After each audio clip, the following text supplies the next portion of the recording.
Hey everyone, welcome back. If you're ready to build dynamic and interactive web applications, React is the industry standard, and Visual Studio Code is the perfect place to do it. Today I'm showing you exactly how to generate and run your very first React project. Let's jump right in. First things first, React relies on Node.js to run your development environment. If you don't have that on your computer yet, you'll need to grab the installer from the official Node website and get that set up.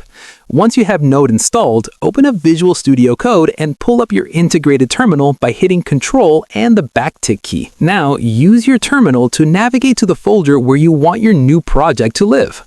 To instantly generate all your React boilerplate files, we're going to use a modern build tool called Vite because it's incredibly fast. Type npm space create space Vite at latest space and then the name of your project.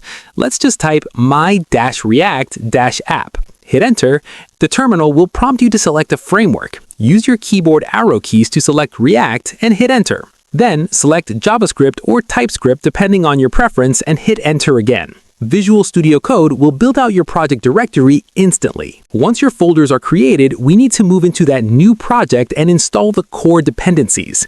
Type cd space my-react-app and hit enter. Next, type npm space install and hit enter.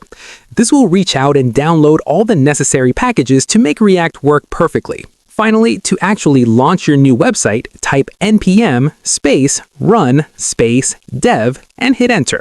Your terminal will spin up a local server and give you a local host address.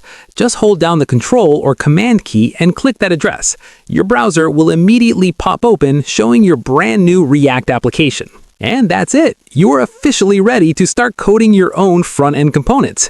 If this quick setup guide helped you get started today, please give the video a thumbs up and subscribe for more straight-to-the-point tech tutorials. Drop a comment below letting me know what kind of web app you are building first, and I will see you in the next one.